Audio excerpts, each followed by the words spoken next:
আসসালামু আলাইকুম, আমন্ত্রণ বাংলা ভিশন সংবাদে আপনাদের সাথে আছে মিথিলা ইসলাম। শুরুতে বিআরবি কেবলস সংবাদ শিরোনাম।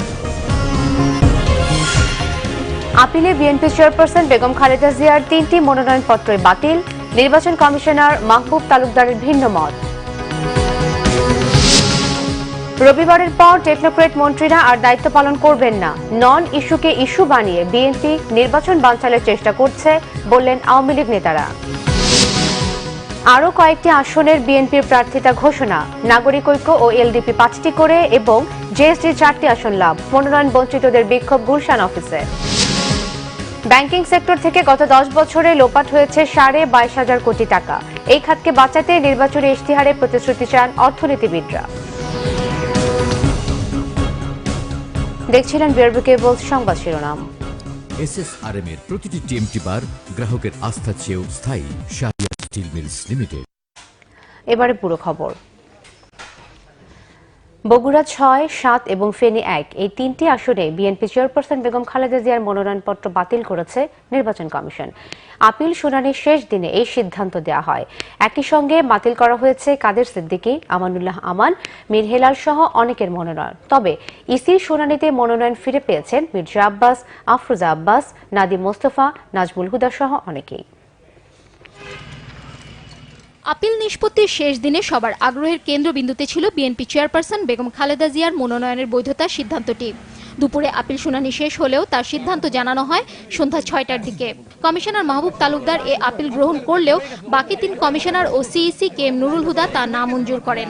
সংখ্যাগরিষ্ঠতার ভিত্তিতে বাতিল করা হয় 3টি আসনেই বিএনপি চেয়ারপারসনের মনোনয়ন।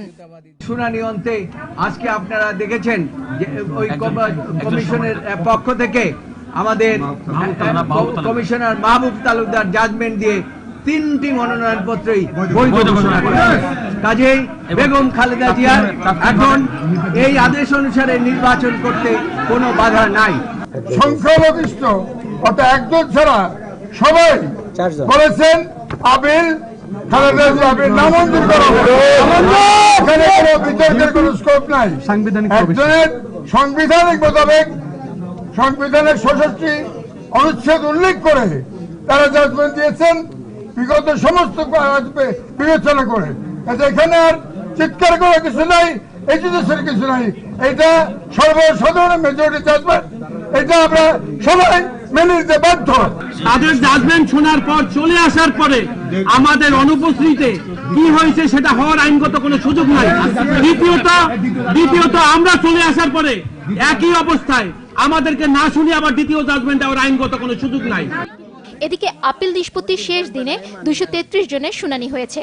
এতে ঢাকা 8-এ মির্জা আব্বাস, ঢাকা 9-এ আফরোজা আব্বাস, ঢাকা 17-এ নাজমুল হুদা, চট্টগ্রাম 8-এ এম মোর্শেদ খান সহ অনেকের মনোনয়ন বৈধ বলে রায় দেয় কমিশন।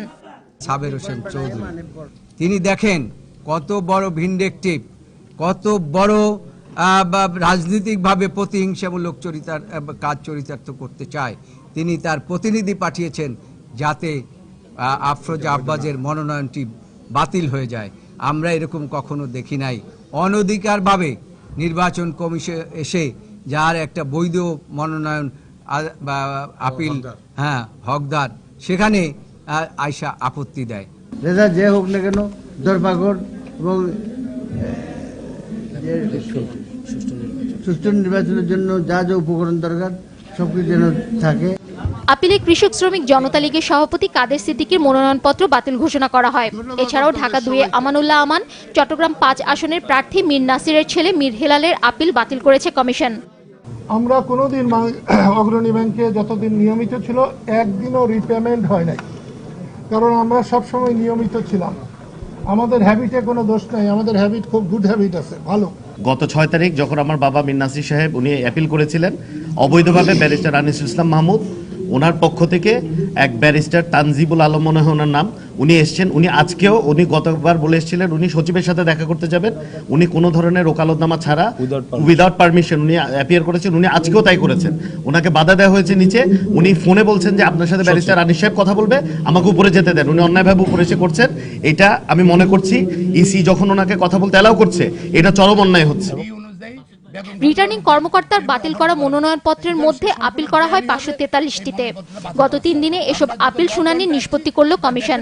রোববার প্রার্থিতা প্রত্যাহারের শেষ দিন, আর প্রার্থীদের মাঝে প্রতীক বরাদ্দ দেওয়া হবে 10 ডিসেম্বর। এরপরই শুরু হবে একাদশ সংসদ নির্বাচনের আনুষ্ঠানিক প্রচারণা। শারমিন ইব্রাহিম, বাংলা ভিশন, ঢাকা। নিরাপদে ফিরুক আপনার কাছের মানুষ। অশোক লেল্যান্ড, এটি ইফাদ অটোস লিমিটেডের পণ্য। দর্শক, নির্বাচন কমিশনে আছেন আমাদের সহকর্মী মিরাজ হোসেন গাজী, কথা বলছি তার সাথে। মিরাজ, আপিল শুনানি কি শেষ হয়েছে? সবশেষ কি তথ্য আছে আপনার কাছে? সবশেষ তথ্য হচ্ছে আপিল শুনানি কিন্তু এখনো শেষ হয়নি। আপিল শুনানি এখনো চলছে। 543 জন কিন্তু আপিল করেছিলেন মোট। আজকে যেহেতু শেষ দিন, এখনো কিন্তু আপিল শুনানি চলছে। এখনো 500-র কাছাকাছি আছে এখন সিরিয়াল নাম্বারটি। আপিল শুনানি যারা আপিল করেছেন তাদের সিরিয়াল নাম্বার, যেহেতু মোট 543, 500 জনের মতো এখন পর্যন্ত হয়েছে, বাকিদের শুনানি কিন্তু চলছে। এই অবস্থা কিন্তু এখন আপনি দেখতে পাচ্ছেন বাইরে কিন্তু প্রার্থী এবং তাদের সমর্থকরা অপেক্ষা করছেন, এবং 10ম তলায় নির্বাচন কমিশন ভবনের 10ম তলায় শুনানি অনুষ্ঠিত হচ্ছে। সেখানে কিন্তু প্রার্থীদের নির্বাচনে যাওয়া না যাওয়ার ভাগ্যটি কিন্তু নির্ধারিত হচ্ছে। এবং আজকের দিনটি কিন্তু একটু গুরুত্বপূর্ণ নির্বাচন কমিশনের জন্য। আজকে কিন্তু বেশ কয়েকজন গুরুত্বপূর্ণ প্রার্থীর আপিল শুনানি এখানে হয়েছে। এর মধ্যে বিএনপি চেয়ারপারসন বেগম খালেদা জিয়ার 3টি আপিল ছিল। ফেনী 1 এবং বগুড়া 6 এবং 7 সংসদীয় আসনে 3টি আপিলই কিন্তু এখানে একটু নামঞ্জুর হয়ে গেছে। সেখানে একজন কমিশনার তিনি আপিল মঞ্জুর করেছিলেন, বাকি কমিশনাররা এবং সিসি আপিলটি কিন্তু নামঞ্জুর করেছেন। অর্থাৎ 5 সদস্যের মধ্যে 4 জন নামঞ্জুর করেছেন, 1 জন আপিল মঞ্জুর করেছেন। এর প্রেক্ষিতে বিএনপি সমর্থক আইনজীবী যারা ছিলেন, বেগম খালেদার আইনজীবীরা যারা ছিলেন, তারা বলেছেন যে সার্টিফাইড কপিটি পেলে তারা উচ্চ আদালতে এ বিষয়ে উচ্চ আদালতে যাবেন, এবং উচ্চ আদালতে বেগম খালেদা নির্বাচনে যাওয়ার ভাগ্য কিন্তু নির্ধারিত হবে। সবশেষ দিনকে আসলেই নির্বাচন করতে পারবেন কি পারবেন না, সেজন্য তারা উচ্চ আদালতে যাওয়ার কথা বলেছেন। তবে সরকার সমর্থক আইনজীবীরাও আমরা এখানে এসেছিলেন, তারা কিন্তু বলেছেন যে বেগম খালেদা জিয়া যেহেতু সংখ্যাগরিষ্ঠতার ভিত্তিতে বেগম খালেদা জিয়ার আপিলটি নামঞ্জুর হয়েছে, সেক্ষেত্রে তিনি নির্বাচন করতে পারবেন না। এই ঘোষণাটি কিন্তু বা এই তথ্যটি কিন্তু দিয়েছেন সরকার সমর্থক আইনজীবী ইউসুফ হোসেন হুমায়ুন। তিনি ছিলেন, তিনি এই কথাটি গণমাধ্যমের সামনে বলেছেন। এছাড়াও মির্জা আব্বাস, আফরোজা আব্বাসের শুনানিও এখানে হয়েছে। দুজনেই কিন্তু তাদের পক্ষে তাদের রায় এসেছে, এবং বঙ্গবীর কাদের সিদ্দিকীর যেই আপিলটি ছিল সেটি কিন্তু খারিজ হয়ে গেছে। ইনখিলাপির দায়ে তিনি কিন্তু নির্বাচনে অংশগ্রহণ করতে পারছেন না, তবে তার মেয়ে তার আসন থেকে নির্বাচন করবেন। তবে এই ছিল আসলে নির্বাচন কমিশন এখন পর্যন্ত আমার কাছে খবরাখবর। তবে শুনানি এখনো চলছে, হয়তো আরো কিছু সময় লাগবে। আরো প্রায় 50 জনের মতো আছেন প্রার্থী যারা আপিল করেছেন, এবং তাদের শুনানি চলছে। এর মধ্যে স্বতন্ত্র প্রার্থীর সংখ্যা কিন্তু বেশি রয়েছে। মিথিলা, এই ছিল আমার কাছে সবশেষ। মিরাজ, আপনাকে ধন্যবাদ। দর্শক, নির্বাচন কমিশন থেকে আপিল শুনানির খবরাখবর জানাচ্ছিলেন সহকর্মী মিরাজ হোসেন গাজী। রবিবারের পর টেকনোক্রেট মন্ত্রীরা আর মন্ত্রিত্বের দায়িত্ব পালন করবে না বলে জানিয়েছেন আওয়ামী লীগের সাধারণ সম্পাদক ওবায়দুল কাদের। নিজ এলাকা নোয়াখালী 5 আসনে নির্বাচনী গণসংযোগের সময় তিনি বলেন, বিএনপি জগা খিচুড়ির দলে পরিণত হয়েছে। অন্যদিকে নির্বাচন কমিশন সচিবের সঙ্গে সাক্ষাৎ করে আওয়ামী লীগের যুগ্ম সাধারণ সম্পাদক জাহাঙ্গীর কবির নানক সাংবাদিকদের বলেন, নন ইস্যুকে ইস্যু করে বিএনপি জামাত ঐক্য ফ্রন্ট নির্বাচন বানচালের চেষ্টা চালাচ্ছে। সকালে নিজের নির্বাচনী এলাকা নোয়াখালী 5 আসনের কবিরহাট উপজেলার বিভিন্ন স্থানে নির্বাচন গণসংযোগে অংশ নেন আওয়ামী লীগের সাধারণ সম্পাদক ওবায়দুল কাদের। এ সময় তিনি বলেন, অনির্বাচিত কোনো ব্যক্তি নির্বাচনকালীন সরকারে থাকবে না, তাই রবিবারের পর দায়িত্ব হারাবেন টেকনোক্রেট মন্ত্রীরা। বেগম খালেদা জিয়ার নির্বাচনে অংশগ্রহণের বিষয়টি আদালতের বলে আবারও জানান ওবায়দুল কাদের। তারা ন্যায্যতা যদি মনে করে দণ্ডিত ব্যক্তিকে ক্ষমা করে দিতে হবে নির্বাচন করার জন্য, এই আইন পৃথিবীর কোনো দেশে। বিএনপি অলরেডি ভাঙ্গা হাট, এ হাট আর জমছে না, এবং নির্বাচনেও তারা দিন যতই যাচ্ছে ততই তাদের এলোমেলো অবস্থার জন্য তাদের জগা খিচুড়ি ঐক্য আজকে ভঙ্গুর অবস্থায় এসে নিপতিত হচ্ছে। এইদিকে দুপুরের পর নির্বাচন কমিশনে যান জাহাঙ্গীর কবির নানকের নেতৃত্বে আওয়ামী লীগের একটি প্রতিনিধি দল। কমিশন সচিবের সঙ্গে সাক্ষাৎ শেষে দলের এই যুগ্ম সাধারণ সম্পাদক সাংবাদিকদের বলেন, নির্বাচন বানচালের ষড়যন্ত্র চলছে, দেশের মানুষ এতে উদ্বিগ্ন। আন্তর্জাতিক গণমাধ্যমেও প্রচারিত হয়েছে যে আইএসআইয়ের সঙ্গে বৈঠক চলছে, আমাদের দেশের নির্বাচনকে বানচাল করার জন্য এবং নির্বাচনে ধ্বংসাত্মক কার্যকলাপ করার জন্য। এই খবর যখন পরিবেশন হয় তখন স্বাভাবিকভাবে আমরা যারা নির্বাচনমুখী দল, আমরা সেই দলের লোক হিসাবে দেশের মানুষ, গণতন্ত্রপ্রিয় মানুষরা উদ্বেগ, উৎকণ্ঠা এবং আতঙ্কের মধ্যে থাকাটাই স্বাভাবিক। সঞ্জিদ আহমেদ, বাংলা ভিশন, ঢাকা। দ্বিতীয় দিনের মতো বেশ কয়েকটি আসনে প্রার্থিতা ঘোষণা করেছে বিএনপি। মনোনয়ন পাওয়া প্রার্থীরা জানিয়েছেন সর্বোচ্চ ত্যাগ স্বীকার করে মাঠে থাকবেন তারা। সারা দেশে বিএনপির নেতাকর্মীরা ঐক্যবদ্ধভাবে কাজ করছে বলে জানিয়েছেন দলটির সিনিয়র যুগ্ম মহাসচিব রুহুল কবির রিজভী। নয়াপল্টনে দলের কেন্দ্রীয় কার্যালয়ে এক সংবাদ সম্মেলনে তিনি এই মন্তব্য করেন। অন্যদিকে জোটের শরিক জেএসডিকে 4টি, নাগরিক ঐক্য ও এলডিপিকে 5টি করে আসন দেওয়া হয়েছে। শনিবার বিকালে কয়েকটি আসনে দলের প্রার্থীদের নাম ঘোষণা করে বিএনপি। তাদের মধ্যে অন্যতম চট্টগ্রাম 14 কর্নেল অলি আহমেদ, নারায়ণগঞ্জ 1 আসনে কাজী মনির, গাইবান্ধা 2-এ আব্দুর রশিদ সরকার, পটুয়াখালী 2 শহীদুল আলম তালুকদার, কুমিল্লা 7 রেদওয়ান আহমেদ, নরসিংদী 5 আশরাফুদ্দিন বকুল। আমাকে নমিনেশন দিয়েছে এবারে নির্বাচন করার জন্য। আমি মনে করি আমার এলাকার দেওয়ানগঞ্জ, বকশীগঞ্জবাসীর আশা পূরণ হয়েছে এবং আমি দলকে আশা করি এই আসনটি উপহার দিতে পারবো। ইনশাআল্লাহ দল আমাকে মূল্যায়ন করেছে। ইনশাআল্লাহ আমি কুমিল্লা 6 আসন দলকে উপহার দেব বিপুল ভোটের ব্যবধানে ইনশাআল্লাহ। কোনো ব্যক্তির ইমেজে এখানে কাজ হবে না, নৌকা এবং ধানের শীষ, এবং ইনশাআল্লাহ আমরা যদি মানুষ ভোট দিতে পারে আমরা অবশ্যই জয়ী হব। এদিকে নয়াপল্টনে এক সংবাদ সম্মেলনে দলের সিনিয়র যুগ্ম মহাসচিব রুহুল কবির রিজভী বলেন, 2-1টি বিচ্ছিন্ন ঘটনা ছাড়া বিএনপির মধ্যে কোনো মতবিরোধ নেই। যাদের মনোনয়ন দেওয়া হয়েছে তাদের পক্ষে সবাই কাজ করবে বলে জানান তিনি। আনন্দ দিনের চাইতে দুঃখ দিনের বন্ধন অনেক দৃঢ়। আমরা দুঃখের মধ্যে আছি, আমরা উৎপীড়নের মধ্যে আছি, আমাদের বন্ধন অত্যন্ত দৃঢ়। যেই ধানের শীষের প্রতীক পাবে সবাই ঐক্যবদ্ধভাবে তার সাথে কাজ করবে। আমরা একই ধ্যানের মৃণাল। অন্যদিকে ঐক্যফ্রন্টের অন্যতম শরিক জেএসডিকে 4টি আসন দেওয়া হয়েছে বলে জানান দলের সাধারণ সম্পাদক আব্দুল মালেক রতন। এছাড়া এলডিপিকে দেওয়া হয়েছে 5টি আসন। এদিকে মনোনয়ন বঞ্চিত প্রার্থীদের সমর্থকরা বিক্ষোভ করেছে চেয়ারপারসনের গুলশান কার্যালয়ে। তারা সেখানে ইটপাটকেল নিক্ষেপ করে। মিজানুর রহমান সবুজ, বাংলা ভিশন, ঢাকা।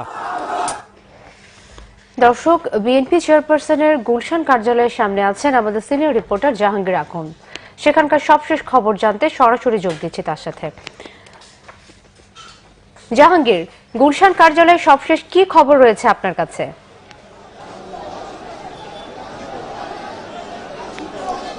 মিথিলা, মনোনয়ন পত্র দ্বিতীয় দিনের মতো ঘোষণা করা হয়েছিল গুলশান কার্যালয় থেকে।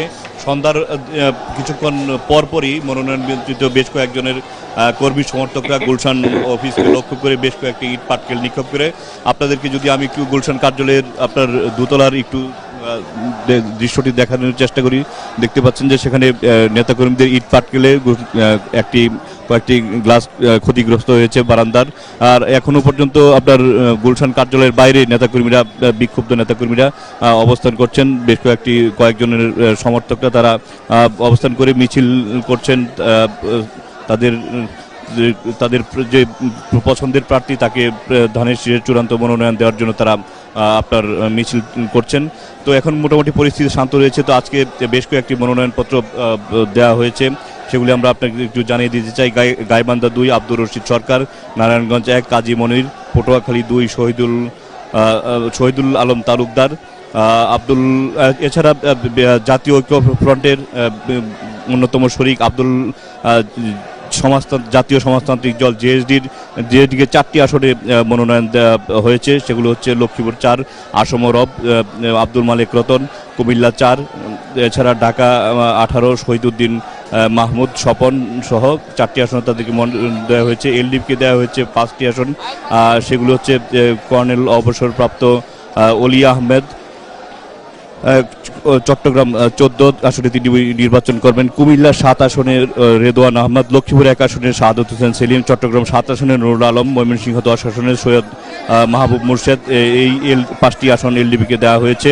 আর কিছুক্ষণ আগে আপনার গণফোরামের সাধারণ সম্পাদক মোস্তফা মহসিন মন্টু গণমাধ্যমের সাথে কথা বলেছেন। তিনি আমাদেরকে জানিয়েছেন যে আগামীকাল সকালে গণফোরামের যেই প্রার্থীগুলি আছে তাদের মনোনয়নপত্র গুলশান অফিস থেকে দেওয়া হবে এবং তিনি জানিয়েছেন যে মনোনয়ন নিয়ে জাতীয় ঐক্যফ্রন্টের শরিকদের সাথে কোনো ধরনের মনোমালিন্য নেই, মতবিরোধ নেই। যাকে যোগ্য প্রার্থী হিসেবে বিবেচনা করছে তাকেই মনোনয়ন দেওয়া হবে এবং যে জয়ী হতে পারবে তাকেই মনোনয়ন দেওয়া হবে বলে তিনি আমাদেরকে জানিয়েছেন। আর আস্তে আস্তে আপনার মনোনয়ন পত্র চূড়ান্ত প্রার্থী তালিকা ঘোষণার শেষ পর্যায়ে চলে এসেছে। আর কিছুক্ষণের মধ্যেই বিএনপির মহাসচিব মির্জা ফখরুল ইসলাম আলমগীর সংবাদ মাধ্যমের সাথে গণমাধ্যমের সাথে কথা বলবেন, সেজন্য আমরা গুলশান কার্যালয়ে অপেক্ষা করছি। তো দ্বিতীয় দিনের মতো মনোনয়ন আপাতত একটু এই নেতাকর্মীদের এই বিশৃঙ্খলার কারণে মনোনয়নপত্র বিতরণ বন্ধ রয়েছে, চূড়ান্ত প্রার্থী তালিকা দেওয়াটা আপাতত বন্ধ রয়েছে। তো আর কিছুক্ষণ পরেই বিএনপির মহাসচিব সংবাদ মাধ্যমের সাথে কথা বলেন বলেই আমাদেরকে জানানো হয়েছে। এই ছিল গুলশান কার্যালয়ের সবশেষ খবর। জাহাঙ্গীর, আপনাকে ধন্যবাদ। দর্শক, বিএনপি চেয়ারপারসনের গুলশান কার্যালয় থেকে জানাচ্ছিলেন সিনিয়র রিপোর্টার জাহাঙ্গীর আকন্দ। উপজেলা পেইন্ট ভোটের লড়াই।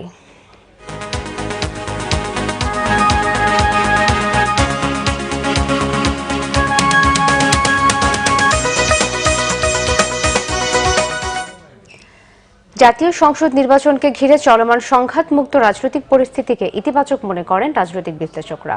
বর্তমানে পরিস্থিতির মধ্যে সুন্দর ভবিষ্যৎ দেখছেন তারা। তা নিশ্চিত করতে একটি গ্রহণযোগ্য নির্বাচনের বিকল্প নেই বলে মন্তব্য বিশ্লেষকদের। স্বাধীনতার পর থেকে প্রতিটি সাধারণ নির্বাচনের আগে পরেই কম বেশি সংঘাতের সাথে পরিচিত দেশের মানুষ। এবার পরিস্থিতি কিছুটা ব্যতিক্রম। নানা শঙ্কার মধ্যেও এবার এখন পর্যন্ত নির্বাচনকে ঘিরে সংঘাতময় ঘটনা নেই। একে রাজনৈতিক সুস্থতার লক্ষণ বলছেন ঢাকা বিশ্ববিদ্যালয়ের সাবেক উপাচার্য ডক্টর আ.ম.স. আরেফিন সিদ্দিক। এটা একটা বড় কারণ আমার মনে হয়, একটা অংশগ্রহণমূলক নির্বাচনের দিকে আমরা এগিয়ে যাচ্ছি। আর অতীতে যে একটা অবিশ্বাসের জায়গা ছিল, যে কোনো রাজনৈতিক দল অন্য রাজনৈতিক দলকে বিশ্বাস করছে না, বিশ্বাস করতে পারছে না, সেটাও কিন্তু এবার প্রধানমন্ত্রী শেখ হাসিনার যে সিদ্ধান্ত যে সংলাপে বসবেন তিনি, এটি কিন্তু সকল রাজনৈতিক দলকে কাছাকাছি নিয়ে এসেছে। এই প্রক্রিয়াগুলো অনুসৃত হওয়ার মতো পথগুলো যখন খোলা থাকে, যে নির্বাচন প্রক্রিয়া যত গতিশীল থাকে, নির্বাচনের প্রক্রিয়ার মাঝে সবাই যখন উন্মুক্তভাবে অংশগ্রহণ করতে পারে, তখন এই সমস্যাগুলো থাকে না। তা আমার মনে হয় যে আমরা একটা নতুন সংস্কৃতির দিকে যাচ্ছি। ঢাকা বিশ্ববিদ্যালয়ের শিক্ষক ও সরকারি কর্ম কমিশনের সাবেক সদস্য ডক্টর আশরাফুল ইসলাম চৌধুরী মনে করেন, এই পরিস্থিতি ধরে রাখতে সবচেয়ে বেশি ভূমিকা নিতে হবে নির্বাচন কমিশনকে। ইসি সকল দলকে সমান সুযোগ না দিলে এ ধরনের পরিস্থিতি ধরে রাখা সম্ভব হবে না। আমরা সবসময় দাবি করি বিরোধী দলকে স্পেস দেওয়া হোক, তারা বোধহয় সরকারকে স্পেস দিচ্ছে, নির্বাচন কমিশনকে স্পেস দিচ্ছে।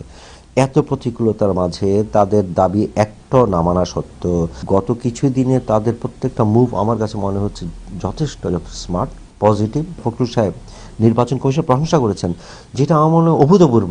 এর আগে আমরা কখনোই শুনি না বিরোধী দলকে নির্বাচন কমিশনের প্রশংসা করতে। একবার যদি এই দলীয় সরকারের অধীনে একটা গ্রহণযোগ্য নির্বাচন বাংলাদেশে কোনোভাবে হয়ে যেতে পারে, আমার মনে হয় বাংলাদেশের গণতন্ত্র পশ্চিমা গণতন্ত্রের কাছাকাছি আমরা তো চিন্তা করতে পারি না, কিন্তু সেই ট্রেনে উঠে যাবে। সরকার একটু সহনশীল আচরণ করে, বিরোধী পক্ষগুলোকে আপনার একদম পুরো কনফিডেন্স এনে, বিশেষ করে নির্বাচন কমিশনকে তার কর্তৃত্ব, তার আইন বলে প্রদত্ত ক্ষমতাকে সম্পূর্ণভাবে আপনার প্রয়োগ করার একটা সুযোগ দেয়, একটা স্পেস করে দেয়, তাহলে বোধহয় একটা ভালো দিন আমরা প্রত্যাশা করতে পারি। শুধু সংঘাতমুক্ত পরিবেশে নির্বাচনই নয়, এরপরেও সংঘাতমুক্ত পরিবেশের প্রত্যাশা দুই বিশ্লেষকেরই। আহমেদ সরওয়ার, বাংলা ভিশন, ঢাকা। অনিয়ম, দুর্নীতি ও জালিয়াতির মাধ্যমে গত 10 বছরে ব্যাংকিং খাত থেকে 22,500 কোটি টাকা লোপাট হয়েছে, যা পদ্মা সেতুর 78 ভাগ নির্মাণ খরচের সমান বলে জানিয়েছেন বেসরকারি গবেষণা প্রতিষ্ঠান সিপিডি। বিশ্লেষকরা বলছেন, খেলাপি ঋণের অনিয়ম, দুর্নীতি সংক্রামক ব্যাধির মতোই ছড়িয়ে পড়ায় ধ্বংসের মুখে ব্যাংকিং খাত। এই পরিস্থিতিতে ব্যাংকিং খাতকে লুটপাটের হাত থেকে রেহাই দিতে নির্বাচনী ইশতেহারে রাজনৈতিক দলগুলোর কাছে প্রতিশ্রুতি চান অর্থনীতিবিদরা। সোনালী জনতা ও বেসিক ব্যাংকের ঋণ কেলেঙ্কারির পর সবশেষ আলোচনায় আসে ফার্মার্স ব্যাংকের অনিয়ম, দুর্নীতি। এর সাথে mercantile, NRB commercial, Shahjalal bank ও ঢাকা ব্যাংক সহ 15টি ব্যাংকের অনিয়ম কেলেঙ্কারিতে লোপাট হয়েছে 22,502 কোটি টাকা। এমন তথ্যই উঠে এলো সিপিডির গবেষণায়। বড় ধরনের প্রতারণার হিসাব দেওয়া হয়েছে 22,500 কোটি টাকার, এবং আমরা জানি যে বাংলাদেশের মোট মন্দ ঋণের পরিমাণ এখন প্রায় 90,000 কোটি টাকার মতো। আগামী দিনে যে বাংলাদেশে নির্বাচনী ইশতেহারে তাদের বলতে হবে যে কোনো ধরনের রাজনৈতিক হস্তক্ষেপ তারা আগামী দিনে ব্যাংকিং খাতে করবে না। বিশ্লেষকরা বলছেন, ব্যাংকিং খাতের এই 10 বছরের অনিয়ম দুর্নীতি অতীতের সব রেকর্ড ছাড়িয়েছে, যা অর্থনীতির জন্য মারাত্মক রক্তক্ষরণ। 22,000 কোটি টাকার বেশি ব্লিডিং অলরেডি হয়ে গেছে। ইদানিংকালে আমরা যেটা দেখতে পাচ্ছি, রেগুলেটরি ক্যাপচার, নিয়ন্ত্রকরা নিয়ন্ত্রিত হচ্ছেন এবং এর ফলে রেগুলেশনের ক্ষেত্রে নতুন ধরনের সমস্যা দেখা দিচ্ছে এবং ভবিষ্যতেও দেখা দিবে। সংক্রামক ব্যাধিটা এখন ছড়িয়ে পড়ছে সব ব্যাংকে। হোল সিস্টেম একটা ক্র্যাক হয়েছে, and this crack has touch the board of directors, management, and the last year the supervision and monitoring. ব্যাংকের মালিকদেরকে জমিদার বানানোর প্রচেষ্টা চলছে, এটি একদম রুখে দিতে হবে। ব্যাংক নির্বাহীরাও স্বীকার করলেন, বেশিরভাগ খেলাপি ঋণ আদায়যোগ্য হলেও পরিচালনা পর্ষদের দুর্নীতিবাজরা প্রভাবশালী হওয়ায় তা সম্ভব হচ্ছে না। Farmers bank failed is just because central ব্যাংকের চাইতে পাওয়ারফুল এক ব্যক্তি বসেছিল। যাকে আমি দায়িত্ব দেব তার থেকে আমার অ্যাকাউন্টেবিলিটিও নেব, এই সক্ষমতাটা যদি রেগুলেটরদের থাকতো তাইলে হয়তো এই জিনিসগুলো আরেকটু স্বচ্ছভাবে করা সম্ভব হতো। অর্থনীতিবিদরা জানান, দুর্নীতির কারণে মূলধন ঘাটতিতে পড়া ব্যাংক অধিগ্রহণের কালচার একচেটিয়া ব্যবসার সুযোগ তৈরি করবে, যার ফলে একটি গোষ্ঠীর হাতে জিম্মি হয়ে পড়বে ব্যাংকিং খাত।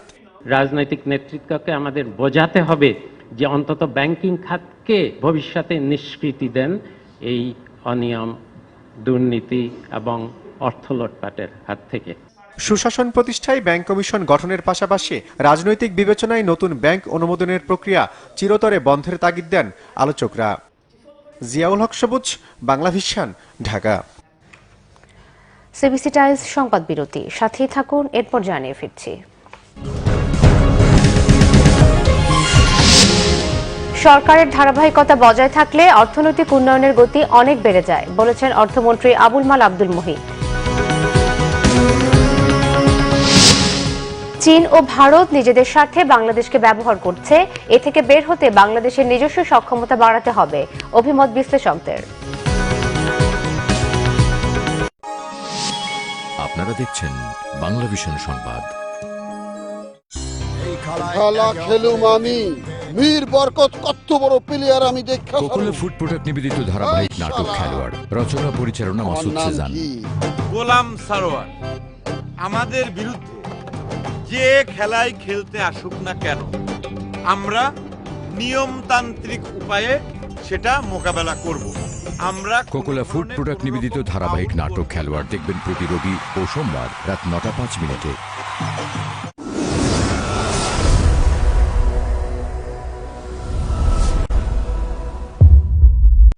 জায়গির মাস্টার,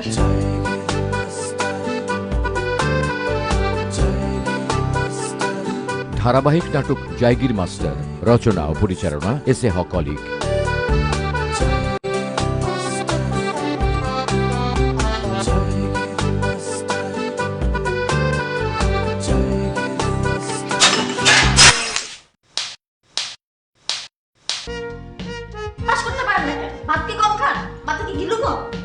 স্কুল আমার, মাস্টার আমার, বেতন নেই আমি। আমার মাইয়া ফেল করা কেমনে? মনে নাই অঙ্কে কত পাইছো? 2 পাইছো, 2 পাইছো, 2। Fail to number 6। ভালো দেখে একটা জায়গির মাস্টার বাড়িতে রাখুন। ভালো জায়গির মাস্টার পাবো কই?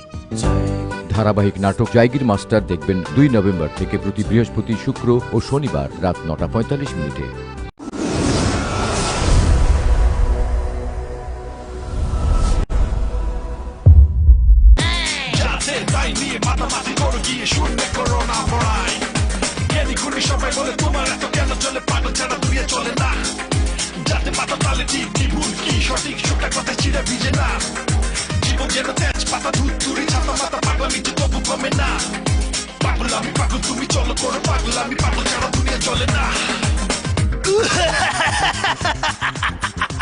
ধারাবাহিক নাটক পাগলা হাওয়া, রচনা বরজাহান হোসেন, পরিচালনা আশিক মাহমুদ রনি।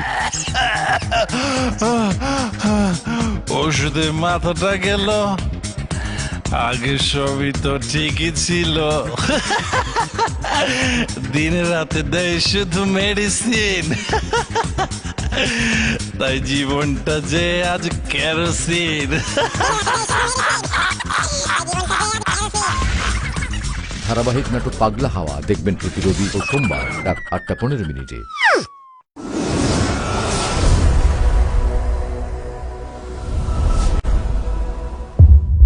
জনপ্রিয়তা কামানোর জন্য কোনো কি পদক্ষেপ নিতে হয়েছে? জনপ্রিয়তা তো অটোমেটিক্যালি হয়ে যায়। আমার মনে হয় এই যে ফেসবুক আর এই যে লাইক দেওয়া, সমসাময়িক বিষয় নিয়ে ভিন্ন স্বাদের রম্য বিদ্রুপাত্মক আয়োজন টক মিষ্টি ঝাল। ফেসবুক একটু জনপ্রিয় হওয়া কি করো তুই, খালি তোর একটা হট ভিডিও ছেড়ে দিবি। ভাইয়া আপনার কোনটা বেশি পছন্দ, টক মিষ্টি নাকি ঝাল? এটা টাইমের সাথে সম্পৃক্ত, কখনো কখনো টক ভাল লাগে। মেয়েদের ক্ষেত্রে খুবই যায়, মেয়েদের সাথে টকটা বেশি যায় আর কি। পুলিশ অফিসার এক লোককে ধমকাচ্ছে, ভাই আপনি দেখেন না যেখানে লেখা আছে পার্কিং নিষেধ, মানে ওইটা দেখছি, আপনি যে আশেপাশে ছিলেন সেটা খেয়াল করেন।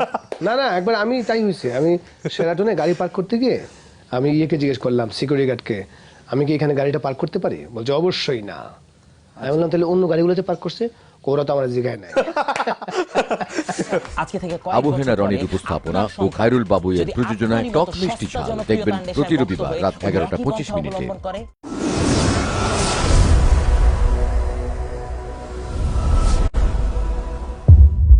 গাড়ি তুমি চালাইতে পারবা না? পারবো না। ওরে বাবারে গাড়ি চালাইতে হয় না, গাড়ি এমনিতেই চলে, বুঝছো? কোটাটার ভিতর মানে আপনার ছবির পাশে যদি আমার একটা বড় করে ছবি লাগিয়ে দিতে পারেন, খুব বিক্রি হবে। কি ব্যাপার মুজফফর, ওরকম করো কেন? আরে মহিলা যে জন্য ধমক দিছে, আমি সিটটা গাড়ি থেকে পড়ে গেছি। গিফট খুলে তো সবাই অট্ট হাসি।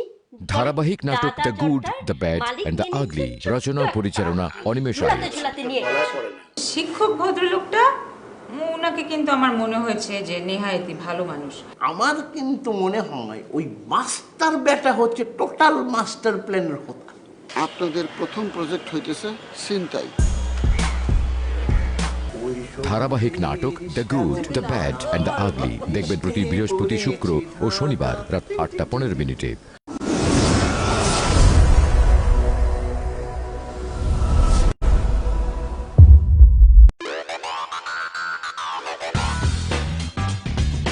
Hello everyone, welcome to my show Web Life with Shataz. Social media লাইফে প্রতি মুহূর্তে ঘটে চলেছে অনেক কিছু। আমরা কম বেশি সবাই সোশ্যাল মিডিয়াতে অনেক অ্যাক্টিভ থাকি। Twitter, Facebook, YouTube, and this show is all about it. শেতাজের উপস্থাপনা ও সাজ্জাদ হোসাইনের প্রযোজনায় ওয়েব লাইভ উইথ শেতাজ দেখবেন প্রতি শুক্রবার রাত 9:05।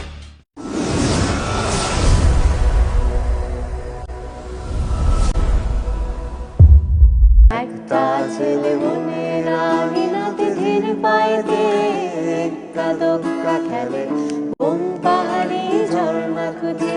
আপনার কি মনে হয় আপনি জাস্টিস করতে পেরেছেন ক্যারেক্টারটার সাথে? মিসির আলীকেও তাদের পছন্দ হবে, পছন্দ হবে, পাত্র দেখার মতো পছন্দ না।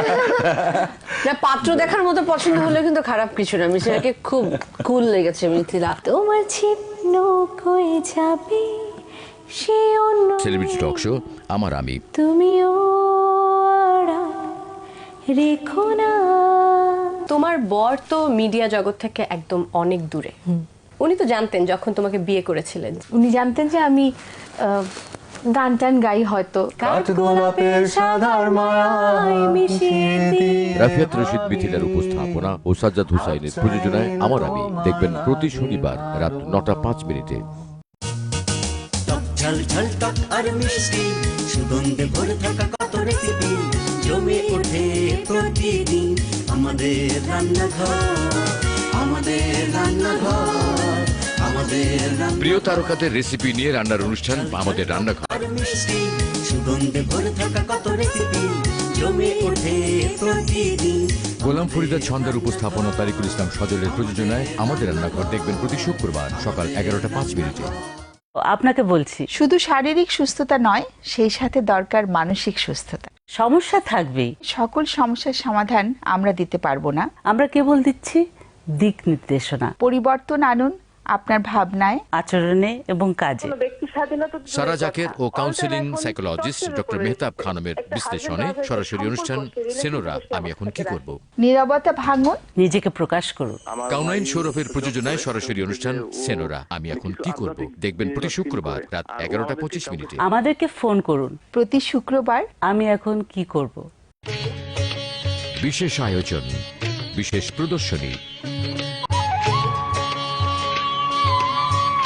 চিত্রকলা, নাট্যকলা, চলচ্চিত্র, স্থির চিত্র, উৎসবের শুভযাত্রা কিংবা সমাপনী সহ সপ্তাহের ঘটে যাওয়া উল্লেখযোগ্য ঘটনা নিয়ে বিশেষ অনুষ্ঠান বিচিত্রা।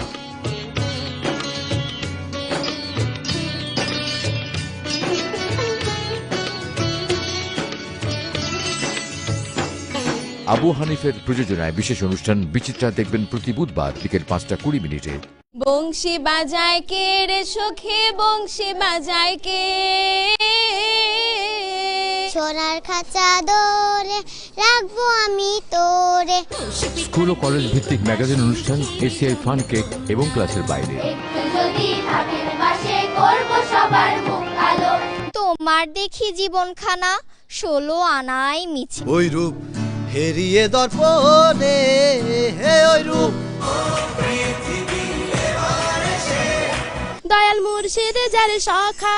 রফিকুল ইসলাম ফারুকের প্রযোজনায় এসিআই ফান কেক এবং ক্লাসের বাইরে দেখবেন রবিবার সন্ধ্যে 6:05। কত যে কথা ছিল তোমারে পারিনি যে। বাংলা গানের পাশাপাশি পৃথিবীর বিভিন্ন ভাষার নান্দনিকতায় সমৃদ্ধ সব গান নিয়ে বৈঠকি গানের আসর গানে গানে দেশে দেশে। কে আছে এমনি ধীরে ডাকবে আমায়, চাঁদ হয়ে এলে তুমি মোর গগনে। জীবন খাতার প্রতি পাতায় যতই লেখো হিসাবিকার, এ ব্যথা লুকাতে হবে যে আমাকে। সৈয়দ আব্দুল হাদির উপস্থাপনা ও নাহিদ আহমেদ বিপ্লবের প্রযোজনায় গানে গানে দেশে দেশে দেখবেন প্রতি শনিবার রাত 11:25। স্বাগত জানাচ্ছি বিএসআরএম গণতন্ত্র এখন অনুষ্ঠানে। তখন সবাই অ্যাসপিরেশন বাড়ে, আচ্ছা একজন সেক্রেটারি সাহেব রিটায়ার করে যদি উনি এমপি হয়ে যেতে পারেন, মন্ত্রী হয়ে যেতে পারেন, তাহলে আমিও হতে পারি। ওইটা কোনো অজুহাত না, কারণ ওইটা রিজলভ হওয়ার পথে বাইলেটারালি আমরা করে ফেলছি। তারপর আমরা একটা জোরালো বিবৃতি আশা করছি। আপনার একটু ধারণাটা একটু যদি বলেন। সপ্তাহে রাজনৈতিক ময়দানের আলোচিত ঘটনা নিয়ে বাংলাদেশের সাপ্তাহিক আয়োজন বিএসআরএম গণতন্ত্র এখন দেখবেন প্রতি বৃহস্পতিবার রাত 11:30। তবে আমি বলি যে বান্দাকে আল্লাহ নানানভাবে পরীক্ষা করেন। এই পরীক্ষায় যারা ধৈর্য ধারণ করে মহান রব্বুল আলমিনের রহমত এবং দয়া তাদের উপরে বর্ষিত হয়। আমরা যদি কোরআনমুখী হই তাহলে মাহে রমাদানের প্রস্তুতিটা আমাদের জন্য অনেক সহজ হয়ে যাবে। আল্লাহ পাক কোরআনুল কারীমের মধ্যে বলেছেন যে ওমা খালাকতুল জিন্না ওয়াল ইনসা ইল্লা লিয়াবুদুন, আমি মানুষ এবং জিন জাতিকে শুধু আমার ইবাদতের জন্য সৃষ্টি করেছি। অনেক সংবাদ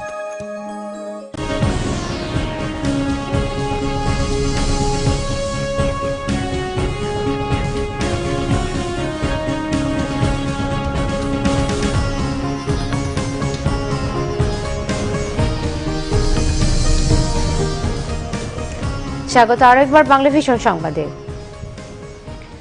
স্বাধীনতা, মুক্তিযুদ্ধ ও সমৃদ্ধির প্রতীক নৌকার বিজয় সুনিশ্চিত করতে বাংলাদেশ আওয়ামী লীগ মনোনীত প্রার্থীর পক্ষে নির্বাচনী প্রচার প্রচারণায় অংশগ্রহণের আহ্বান জানিয়ে মনোনয়ন বঞ্চিতদের চিঠি দিয়েছেন দলীয় সভানেত্রী শেখ হাসিনা। চিঠিতে প্রধানমন্ত্রী শেখ হাসিনা বলেছেন, আগামী জাতীয় সংসদ নির্বাচনে বিপুল ভোটে জয়লাভ করে আবারও বাংলাদেশের জনগণের সেবা করার সুযোগ পাবে। সেই বিজয়ের অংশীদার হতে সকল নেতাকর্মীর প্রতি আহ্বান জানান তিনি। শেখ হাসিনা আরও বলেন, আওয়ামী লীগ ঐক্যবদ্ধ থাকলে নৌকা মার্কাকে পরাজিত করার সাংগঠনিক শক্তি কারণেই। আগামী নির্বাচনে প্রত্যেকের নির্বাচনী এলাকায় বাংলাদেশ আওয়ামী লীগ ও মহাজোট মনোনীত প্রার্থীর পক্ষে সকল সাংগঠনিক দক্ষতা, শক্তি ও সামর্থ্য আওয়ামী লীগের বিজয়কে সুনিশ্চিত করবে। গত এক দশকের অর্জিত উন্নয়ন ও অগ্রগতির ধারাবাহিকতা অব্যাহত রাখতে সংগঠনের আদর্শবান, ত্যাগী ও বিশ্বস্ত নেতা হিসেবে সর্বস্তরের নেতাকর্মী ও সমর্থকদের নিয়ে নির্বাচনী প্রচার প্রচারণা ও সার্বিক কর্মকাণ্ডে সক্রিয় অংশগ্রহণ প্রত্যাশা করেন শেখ হাসিনা। অর্থমন্ত্রী আবুল মাল আব্দুল মুহিত বলেছেন, সরকারের ধারাবাহিকতা বজায় থাকলে অর্থনৈতিক উন্নয়নের গতি অনেক বেড়ে যায়। সকালে ICMAB আয়োজিত এক আন্তর্জাতিক সেমিনারে তিনি কথা বলেন। অর্থমন্ত্রী বলেন, ধারাবাহিকভাবে গত 10 বছরে সরকার দেশের অর্থনীতিকে যে গতিতে এগিয়ে নিয়ে গেছে তা আগে কোনো সরকারের আমলেই হয়নি। এ সময় অর্থমন্ত্রী সঠিক পথে উন্নয়নের জন্য সঠিকভাবে হিসাব রক্ষণের গুরুত্ব তুলে ধরে বলেন, বাংলাদেশের অগ্রগতিতে এদেশের পেশাদার হিসাব রক্ষকদের ভূমিকা আছে অনেক। ঢাকায় নিযুক্ত চীনের রাষ্ট্রদূত চ্যাং ঝু বলেছেন, বাংলাদেশে একটি সুষ্ঠু ও শান্তিপূর্ণ নির্বাচন হবে বলে আশা করছেন তারা। রোহিঙ্গাদের ফেরাতে তার দেশ গঠনমূলক ভূমিকা রাখবে বলেও জানান তিনি। এদিকে বিশ্লেষকরা বলছেন, চীন ও ভারত নিজেদের স্বার্থে বাংলাদেশকে ব্যবহার করছে। এজন্য বাংলাদেশের নিজস্ব সক্ষমতা বাড়াতে হবে। বাংলাদেশ চায়না সম্পর্ক নিয়ে সেমিনারের আয়োজন করে কসমস ফাউন্ডেশন। রাজধানীর একটি হোটেলে আয়োজিত সেমিনারে বক্তারা বলেন, সমান অর্থনৈতিক উন্নয়নে দুদেশকেই মনোযোগী হতে হবে। এজন্য বাংলাদেশের চীনা বিনিয়োগ বাড়ানোর পাশাপাশি অবকাঠামো উন্নয়নে পদক্ষেপ নেওয়ার আহ্বান জানান তারা। চীনের এক পথ এক অঞ্চল কর্মসূচি বাংলাদেশের জন্য লাভজনক হবে বলেও মন্তব্য করেন বক্তারা। বাংলাদেশ দুর্বল বলে চীন ও ভারত এদেশকে নিজেদের স্বার্থে ব্যবহার করে। রোহিঙ্গা ইস্যুতে চীন মিয়ানমারকে সমর্থন করছে। এজন্য বাংলাদেশের জনগণের মধ্যে চীনের গ্রহণযোগ্যতা কমে যাচ্ছে। বাংলাদেশকে দুর্বল ভাবা ঠিক নয়। আমাদের জনসম্পদকে কাজে লাগাতে হবে। জনসম্পদ তৈরিতে বাংলাদেশের শিক্ষা খাতে চীনের বিনিয়োগ করা উচিত। চীনের এক পথ এক অঞ্চল কর্মসূচিতে অংশ নিয়ে বাংলাদেশ এ অঞ্চলের বাণিজ্যিক কেন্দ্রে পরিণত হতে পারে। এ কর্মসূচির সহযোগী হয়ে বাংলাদেশ সর্বোচ্চ সুযোগ সুবিধা নিতে পারে। সেমিনারের প্রধান অতিথি চীনা রাষ্ট্রদূত সমতার ভিত্তিতে বাংলাদেশ চীন সম্পর্ক এগিয়ে নেওয়ার কথা বলেন। এজন্য দুদেশের মধ্যে মুক্ত বাণিজ্য চালুর পরামর্শ দেন তিনি। সেমিনার থেকে বেরিয়ে আসন্ন নির্বাচনেও কথা বলেন তিনি। বাংলাদেশের আসন্ন নির্বাচন সুষ্ঠু ও শান্তিপূর্ণ হবে বলে আশা করছি। এই ধরনের নির্বাচন অনুষ্ঠানে বাংলাদেশের জনগণ সক্ষম। রোহিঙ্গাদের প্রত্যাবাসনে আমরা গঠনমূলক ভূমিকা পালন করতে চাই। বাংলাদেশে 100টি বিশেষ অর্থনৈতিক অঞ্চল গড়ে তোলার আগ্রহের কথাও জানান চীনা রাষ্ট্রদূত। ইমরুল কায়েস, বাংলা ভিশন, ঢাকা।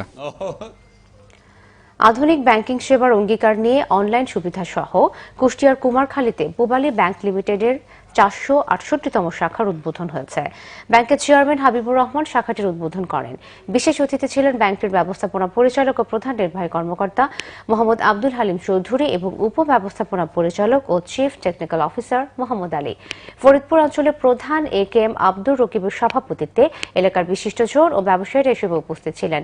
ব্যাংকের চেয়ারম্যান হাবিবুর রহমান বলেন, গ্রাহকদের সর্বোচ্চ সেবা দিতে কাজ করছে পূবালী ব্যাংক। এই শাখা থেকে সেবা নিতে এলাকার ব্যবসায়ী ও স্থানীয় মানুষদের প্রতি আহ্বান জানান তিনি।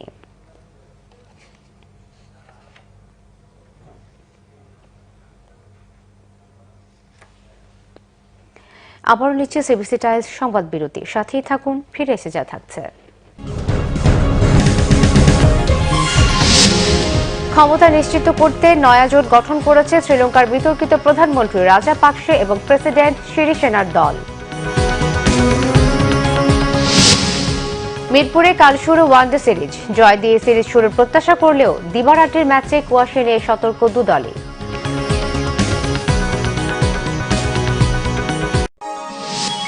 আপনারা দেখছেন বাংলা ভিশন সংবাদ। যে খেলায় খেলতে আসুক না কেন, আমরা নিয়মতান্ত্রিক উপায়ে সেটা মোকাবেলা করব। আমরা কোকোলা ফুড প্রোডাক্ট নিবেদিত ধারাবাহিক নাটক খেলোয়াড় দেখবেন প্রতি রবি ও সোমবার রাত 9:05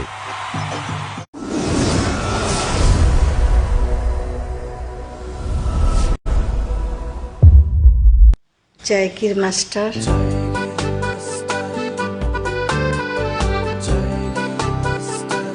ধারাবাহিক নাটক জায়গির মাস্টার, রচনা ও পরিচালনা এসএ হক অলিক।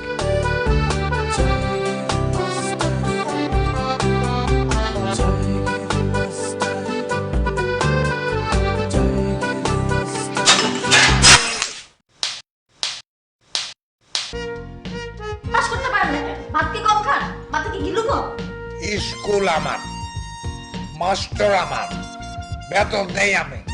আমার মাইয়া ফেল করে কেমনে? মনে নাই অঙ্কে কত পাইছো? 2 পাইছো। 2 পয়সা 2 সেল টু নাম্বার 6 ভালো দেখে একটা জায়গির মাস্টার বাড়িতে রাখুন। ভালো জায়গের মাস্টার পাবো কই? ধারাবাহিক নাটক জায়গির মাস্টার দেখবেন 2 নভেম্বর থেকে প্রতি বৃহস্পতি, শুক্র ও শনিবার রাত 9:45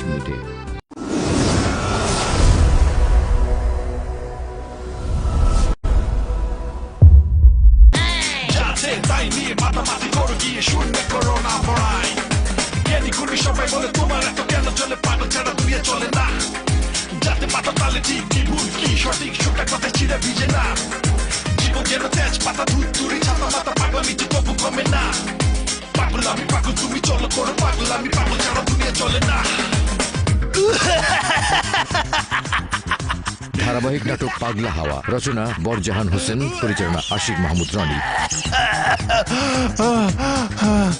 ওষুধে মাথাটা গেল, আগে সবই তো ঠিকই ছিল। দিনে রাতে দেয় শুধু মেডিসিন, তাই জীবনটা যে আজ কেরোসিন। ধারাবাহিক নাটক পাগলা হাওয়া দেখবেন প্রতি রবি ও সোমবার রাত 8:15।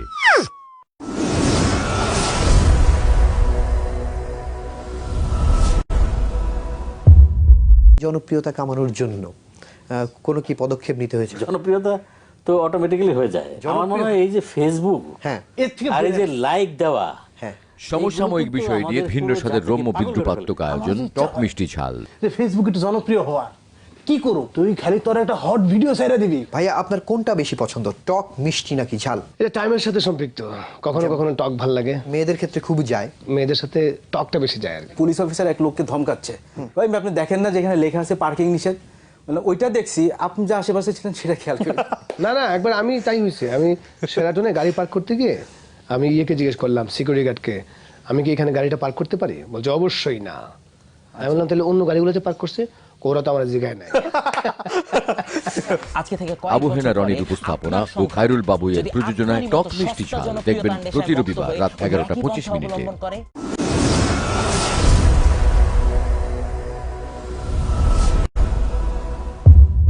গাড়ি তুমি চালাইতে পারবা না? পারবো না। ওরে বাবারে গাড়ি চালাইতে হয় না, গাড়ি এমনিতেই চলে, বুঝছো?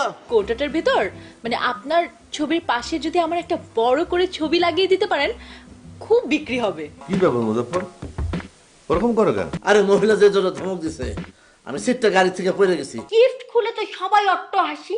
ধারাবাহিক নাটক the good, the bad and the ugly, রচনা ও পরিচালনা অনিমেষ রায়। শিক্ষক ভদ্রলোকটা, ওনাকে কিন্তু আমার মনে হয়েছে যে নেহায়েতি ভালো মানুষ। আমার কিন্তু মনে হয় ওই মাস্টার বেটা হচ্ছে টোটাল মাস্টার প্ল্যানের হোতা। আপনাদের প্রথম প্রজেক্ট হইতেছে ছিনতাই।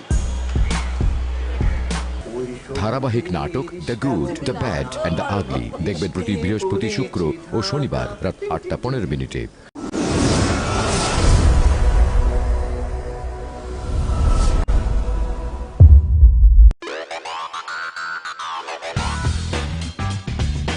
Hello everyone, welcome to my show Web Life with Shataz.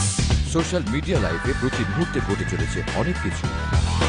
আমরা কম বেশি সবাই সোশ্যাল মিডিয়াতে অনেক অ্যাক্টিভ থাকি। Twitter, Facebook, YouTube, and this show is all about it.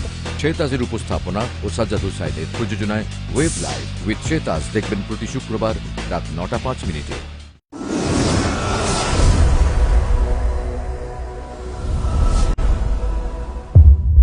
একটা ছেলে মনের আঙিনাতে ধীর পায়েতে এক্কা খেলে বন পাহাড়ি ঝর্ণা খুঁজে। আপনার কি মনে হয় আপনি জাস্টিস করতে পেরেছেন ক্যারেক্টারটার সাথে? মিসির আলীকেও তাদের পছন্দ হবে, পছন্দ হবে, পাত্র দেখার মতো পছন্দ না। না, পাত্র দেখার মতো পছন্দ হলে কিন্তু খারাপ কিছু না। মিসির আলীকে খুব কুল লেগেছে মিথিলা। তোমার ছিপ নৌকোয় যাবে সে অন্য সেলিব্রিটি টক শো আমার আমি। তুমিও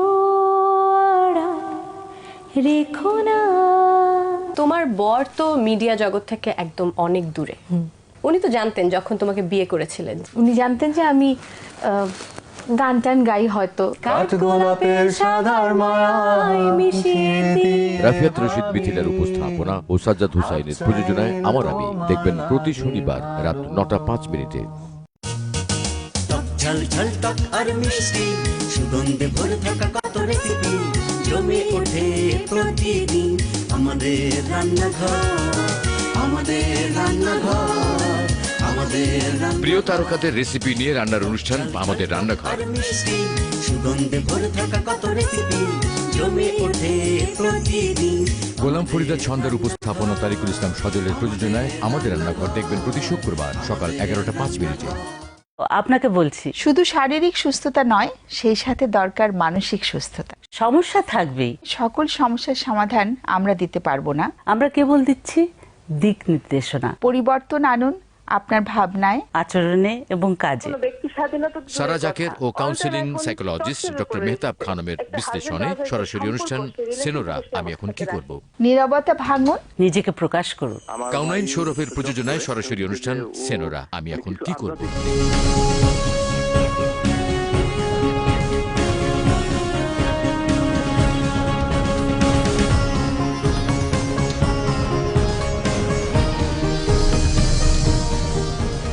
আবারও স্বাগত বাংলা ভিশন সংবাদে।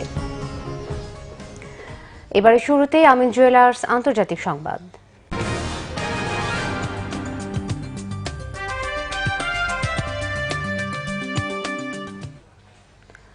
পার্লামেন্টের সংখ্যাগরিষ্ঠ দলকে এড়িয়ে ক্ষমতা নিশ্চিত করতে নয়া জোট গঠন করেছে শ্রীলঙ্কার বিতর্কিত প্রধানমন্ত্রী মাহিন্দা রাজাপাকসে এবং প্রেসিডেন্ট মাইত্রিপালা সিরিসেনার দল।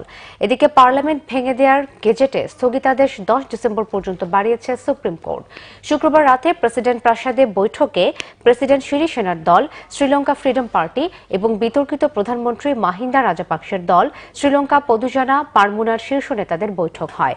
পরে পার্লামেন্টের সংখ্যাগরিষ্ঠ দলকে মোকাবেলার কৌশল নির্ধারণে রাজনৈতিক জোট গঠনের ঘোষণা আসে। পারস্পরিক বিরোধে প্রেসিডেন্ট সিরিসেনা 26 অক্টোবর রনিল বিক্রমাসিংহকে প্রধানমন্ত্রী পদ থেকে সরিয়ে রাজাপাকসেকে নিয়োগ দিলে রাজনৈতিক অচলাবস্থায় পড়ে শ্রীলঙ্কা। বিতর্কিত এই সিদ্ধান্ত প্রত্যাহার করে রনিল বিক্রমাসিংহের প্রধানমন্ত্রিত্ব ফিরিয়ে দেওয়ার প্রস্তাব আগামী বুধবার পার্লামেন্টে তোলার সিদ্ধান্ত হয়েছে। এদিকে টানা 4 দিনের রিট শুনানি শেষে পার্লামেন্ট ভেঙে দেওয়ার গেজেটে স্থগিতাদেশ সোমবার পর্যন্ত বাড়িয়েছে সুপ্রিম কোর্ট। ধারণা করা হচ্ছে সোমবার মঙ্গলবার এই বিষয়ে রায় দিতে পারে 7 সদস্যের বেঞ্চ। ক্লেমন খেলার সংবাদ।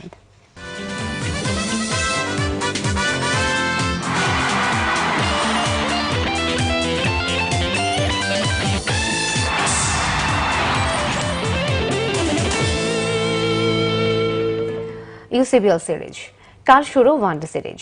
জয় দিয়ে সিরিজ শুরু করার আশা টাইগার অধিনায়ক মাশরাফির।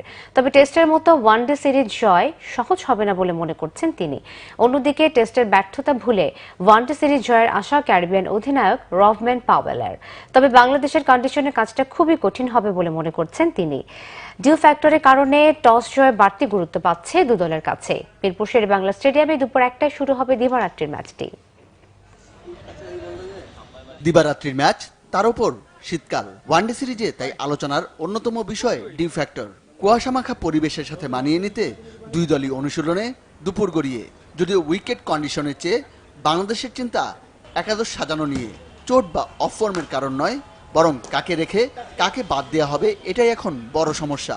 প্রস্তুতি ম্যাচে দারুণ সেঞ্চুরি করে তামিম যেমন প্রমাণ করেছেন তিনি তৈরি, তেমনি সৌম্য সরকারও তুলে ধরেছেন নিজের ফর্ম।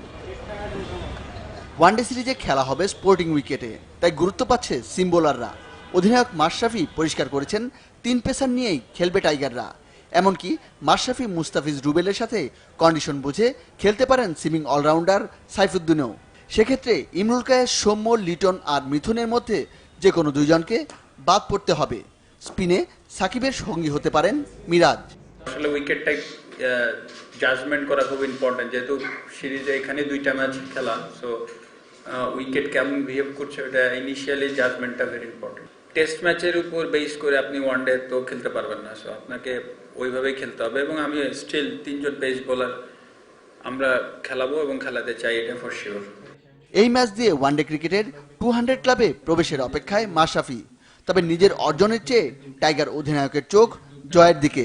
ওয়েস্ট ইন্ডিজ আসলে ওরাও মাসেল পাওয়ারটা তাদের খুব বেশি, সো ওরা এই ধরনের ফরম্যাটে যেটা হয় যে 1-2 কিন্তু গেম চেঞ্জ করে। প্রথম ম্যাচ খেলতে নামার আগে 3টা ম্যাচ নিয়ে ভাবলে আসলে অনেক প্রেশার। আর প্র্যাকটিস ম্যাচের উইকেট যেমন ছিল এখানে উইকেট ওরকম ফর শিওর যে থাকার কথা না। কালকে ম্যাচটা ইম্পর্টেন্ট এই ক্ষেত্রে যে আমাদের জিততে হবে এটাই। ওয়েস্ট ইন্ডিজের চিত্রটা পুরোপুরি ভিন্ন। টাইগারদের স্পিন ঘূর্ণিতে টেস্ট সিরিজে হোয়াইট ওয়াশ হলেও ওয়ানডে ক্রিকেটে সমীহ করা দল তারা। সে ভরসাতেই জয় দিয়েই সিরিজ শুরুর প্রত্যাশা ক্যারিবিয়ান অধিনায়কের। বাংলাদেশকে মোকাবেলা করতে আমাদের দলটা যথেষ্ট ভালো। টেস্টে হেরেছি বলে ওয়ানডেতে পিছিয়ে আছি ব্যাপারটা এমন নয়। বাংলাদেশ ভালো দল, তবে চ্যালেঞ্জ নিতে প্রস্তুত আমরা। সিরিজে আমাদের 50-50 সুযোগ আছে। গত আগস্টে ওয়েস্ট ইন্ডিজে ওয়ানডে সিরিজ জিতেছে টাইগাররা। সাফল্যের ধারা বজায় রেখেই বছর শেষ করার চ্যালেঞ্জ তাদের। মনির হোসেন খান, বাংলা ভিশন, ঢাকা। সংবাদ শেষ করব বিআরবি কেবল শিরোনামগুলো আরো একবার জানিয়ে। আপিলে বিএনপি চেয়ারপারসন বেগম খালেদা জিয়ার 3টি মনোনয়নপত্রই বাতিল। নির্বাচন কমিশনার মাহবুব তালুকদারের ভিন্ন মত।